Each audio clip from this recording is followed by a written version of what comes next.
Hey, whoa.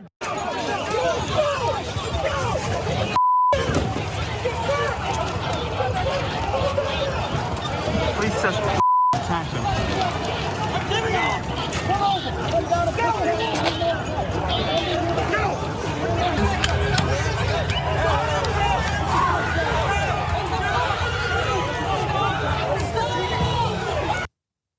Oh my God. Oh my God. So what you just saw is a mashup of some of the police brutality that happened during protests against police brutality back in 2020. During the protests after the killing of George Floyd across cities across America for months and months and months, people trying to desperately finally get some change, to have the approach of the police in terms of their willingness to use violence, including deadly violence, to finally change. That mashup was put together by Jordan Uhl, who's on the show. So Jordan, you had put together several of those. There is way more where that came from. That is just a tiny little bit, and it's rough to think back on how much happened, how many people were injured permanently, disfigured as a result of that, and to know, as we're gonna get into, that so little has changed in nearly 2 years now after the greatest social movement of our lifetimes. They've been so successful in stymieing the change. Yeah, they had a ton of momentum. Polling in that moment showed that a vast majority of this country supported police reform. And that was an objectively brutal and unjustified act of police violence and murder. There was, I don't remember a single police killing that saw as much bipartisan condemnation as George Floyd's killing.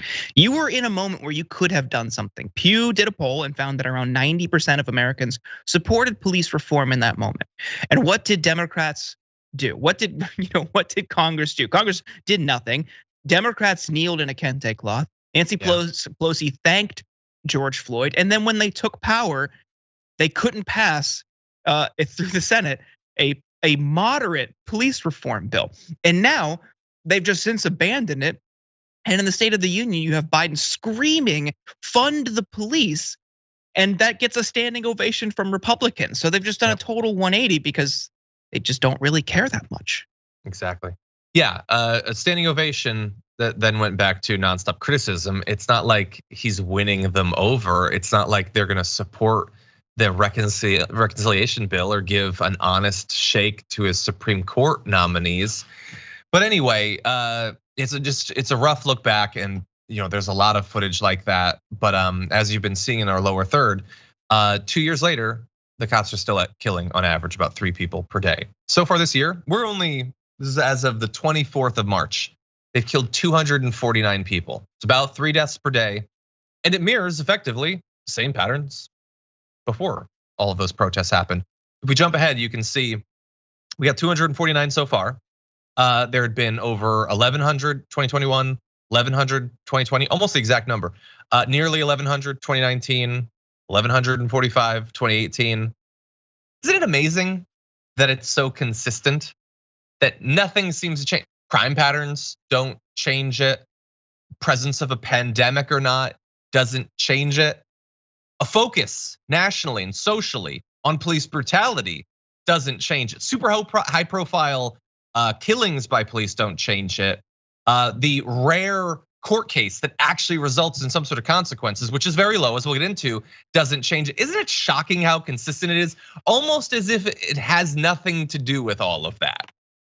It feels like a quota is being met. Obviously, it's not that, but Jordan, it feels like they know that they can get about 3 per day and nothing will happen. That's what it feels like. That's the thing, John. Nothing will happen. So why would they ever stop? And if you have both parties in Congress clamoring for more funding, more equipment, more resources, it only validates them in everything they're doing. There's no disincentive to rein back what they're doing or rein in the violence, to scale back how aggressive they are, to change the training that encourages a shoot first, ask questions later mentality, to treat everyone they encounter as a potentially violent adversary. This is a system designed to perpetuate this problem. So until we completely change how we do policing in this country and defund, and by that I mean, reallocate resources into other community investments so that every situation in a city isn't responded to first by a guy with a gun. Yep. It's a more holistic approach to the complexities of human behavior. They are typically aggressors in situations. They aggravate already delicate circumstances. And when there's no consequence for brutality or killing, why would they stop? Yep. The only consequence, honestly, like, am I being unfair to say that the only consequence nearly 2 years after all those protests, in terms of like society looking back and having an issue, is how dare they have used the term defund the police? That's the takeaway. They were wrong because they used a wording that some people don't like. They were the bad guys, not the murderers, not those doing the brutality, but them. And look, I'm just gonna quickly remind you of some of the stats. Black individuals 3 times more likely to be killed by police than white people. People of all sorts killed in America by police, but far more likely for black people. Also, 1.3 times more likely to be unarmed than white people when they're killed by the police. Again, police kill unarmed people of all races, but more likely for black people. And the most important stat, 98.3% of killings by police over almost a decade-long period did not result in the officers even being charged with a crime. You see that little one in the corner, the blue? That's the conviction. The one conviction out of 100 killings that we actually get. We can't even change that number after all of this. Anyway, absolutely absurd. And the Democrats aren't gonna do anything. Maybe we can get them to pose in some more costumes, but that's probably about it. Maybe they can name a street or something. That's about it, actually. That's another thing, though. You had all these cities, their mayors paint Black Lives Matter on the street. It was total performative allyship, and then turned around and increased police budgets. No 100%. Punishments, no reforms, no institutional reforms, no realignment on how we address police unions, which that structure alone is a big problem to obtaining justice. Yeah. Now we painted Black Lives Matter on the street. We're good here. Just totally performative. That's all it is.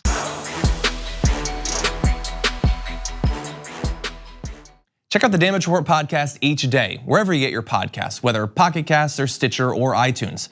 You can join me as I give you the news and stories you want, with a range of co-hosts and interview guests jumping in on the fun each day. Again, that's the Damage Report, wherever you get your podcasts. And if you get them at iTunes, don't forget to rate and review. Sometimes I'll read them live on the show.